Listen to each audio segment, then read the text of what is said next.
কি অবস্থা? আসসালামু আলাইকুম আনাদুল ভাই, কেমন আছেন? আলহামদুলিল্লাহ ভালো আছে। আপনি কেমন আছেন? ভালো। কটা গাভী লালন পালন করতেছেন আপনারা? আপনাদের এখানে দুইটা গাভী আছে, একটা লাঙ্গা আছে আর একটা বাছুর। আচ্ছা আচ্ছা, এটা কি জাতের? এটা সিন্ধি এটা সিন্ধি না? সিন্ধি এরপরটা ব্যাপারটা অস্ট্রেলিয়ান। এটা অস্ট্রেলিয়ান। দুটোটা অস্ট্রেলিয়ান না? ও আচ্ছা আচ্ছা, তাহলে এই কতদিন ধরে লালন পালন করতেছেন এগুলা? 4 বছর। 4 বছর। কি আপনি দেখাশোনা করেন, পাশাপাশি আপনার আব্বু দেখাশোনা করে? তো কিভাবে লালন পালন করতেছেন? কোনো মানে কি ঘাস নিজেদের ঘাস টাস আছে? আমাদের নিজেদের ক্ষেতের ঘাস আছে, ঘাস খাওয়ায় আর খের আছে। আচ্ছা। আর এদিক দিয়ে আমরা পাশাপাশি ভুসি আছে, হ্যাঁ, তারপরে খৈল আছে, ডাইশ আছে, আচ্ছা তারপরে গমের ছোলা আছে। আচ্ছা, কয় বেলা খাবার দেন এগুলা? 2 বেলা। 2 বেলা? জি। আর এখন কি কোনোটা কোনো দুধ টুধ, এটা কি কতটুকু বাচ্চা বয়স দুধ দেয় এখন?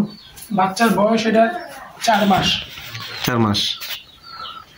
আর এটা হচ্ছে এটা বাচ্চা, সেটা ও মাঝখানটা বাচ্চা না? আর ওইটা 8 মাসের গাড়ি। ও আচ্ছা আচ্ছা, ওটা প্রেগনেন্সি অবস্থা আছে না? জি। আর এটা মানে মোটামুটি আপনি এত যে মাদ্রাসায় পড়াশোনা করতেছেন, এর পাশাপাশি এটা দেখাশোনা করতেছেন, তো আপনার যারা পড়াশোনা করে বা তাদের পাশাপাশি কি গাভী লালন পালন করা সম্ভব বা কোনো? সম্ভব। হ্যাঁ সম্ভব। সম্ভব না? কিভাবে লালন পালন করতেছেন? যদি যারা স্কুলে পড়ে বা মাদ্রাসায় পড়ে, হ্যাঁ, তো কিভাবে লালন পালন করতেছেন এটা সম্বন্ধে আপনি একটু বলেন। আমরা সকালবেলা হ্যাঁ, আমরা টাইম আছে যে সময় এটার খাবার টাইমের বিপরীত হইলে গরুর খাবার খেতে চায় না। আচ্ছা, কোন সময়টা খাওয়ানোর বলেন? সকাল 6টা বাজে আমরা গরুর খাবার দেই। আচ্ছা। তারপর গরু ওই দুধ দোয়ায়। হ্যাঁ, এটা দুধ দোয়ায়, দুধ বাজারে নিয়ে বিক্রি করে। আচ্ছা আচ্ছা, বিক্রি করছেন? জি। কতটুকু দুধ হয়েছে? দুধ হয়েছে আজকে 6 কেজি। আচ্ছা, কত টাকা করে বিক্রি করছেন? দুধ বিক্রি করে তো বাবা, আব্বু বিক্রি করে। আচ্ছা আচ্ছা আচ্ছা, মানে বাজারে নিয়ে বিক্রি করছেন না? তারপরে আচ্ছা, দুধটা দোয়ানোর পর তারপর কি করেন? তারপর গরুর খাবার টাবার দিয়ে আমরা আমাদের যাবতীয় কাজ করি। তারপর পাশাপাশি আমরা দুপুরবেলা আমরা ঘাস কাটা আনি। ঘাস কাটার পরে গরুর ঘাস দিয়ে গরু কতটুকু ঘাস দেন? যারা নতুন আছে তারা কিভাবে বুঝবে যে একটা গরু কতটুকু ঘাস খায়? এটা তার আন্দাজ অনুযায়ী গরু যতটুকু গরু আছে, আমাদের এখানে 3টা গরু তো অনেক ঘাস খায়। আমরা পরিমাণ মতো ঘাস আনি। মিনিমাম একটার জন্য 8-10 কেজি বা 15 কেজি এরকম অনুমান করে খাওয়াচ্ছেন, তাই না? জি। আচ্ছা, তো তারপরে ঘাসটা দিচ্ছেন দুপুরবেলা একবেলা না? না, ঘাস দুপুরে দেই, বিকালে আর সন্ধ্যাবেলা। 3 বেলায় দেন? আচ্ছা আচ্ছা। আর পানি কয় বেলা দেন? পানি 2 বেলা দিই। সকাল 6টা বাজে এক বেলা, আর আসরের আজান দেয় যে সময়, ওই সময় আবার পানি দেওয়া হয়। আচ্ছা, এই 2 বেলা পানি দিচ্ছেন না? আর এমনি এই তো 2 বেলা পানি খাবারের পর পানিটা দিচ্ছেন না? পানির সাথে ভুসি একবার মিক্স করে এগুলো সব খাবার।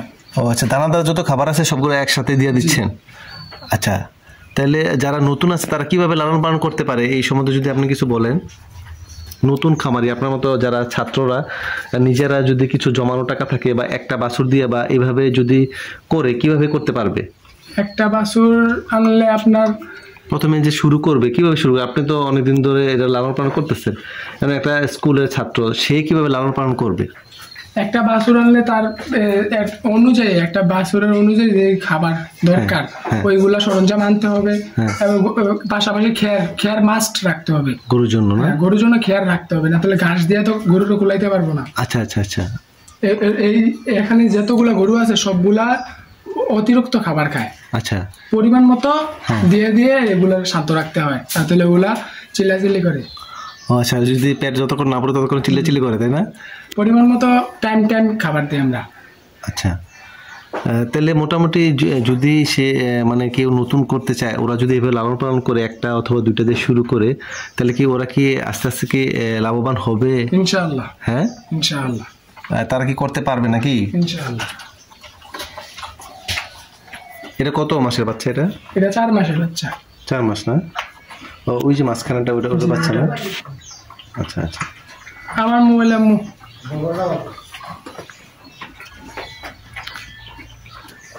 এদিক দিয়ে আমি দেখান বললাম ঠিক আছে বলে। আর যদি কোনো সমস্যা হয় বা আপনারা কিভাবে বুঝেন যে এটা মানে এই গরুটা সমস্যা, বা এটা কিভাবে বুঝবেন আপনারা? গরুর সমস্যা হলে তো এরা প্রবলেম দেখা দেয়। কিভাবে? যে খাবারগুলো খাইলো না বা খাবার খাচ্ছে না, তাই না? এই যে ঠিক কথা বলছে, খাবার খাচ্ছে না, তখন এটা মানে যারা মানে গরুর কাছে আসতে হবে, দেখতে হবে, বুঝতে হবে, তাই না? আমি একটু খাবার দিয়ে চলে গেলাম, পরে খাবারটা রয়ে গেল, তাই না? তাহলে তো হবে না, না দেখাশোনা করতে হবে।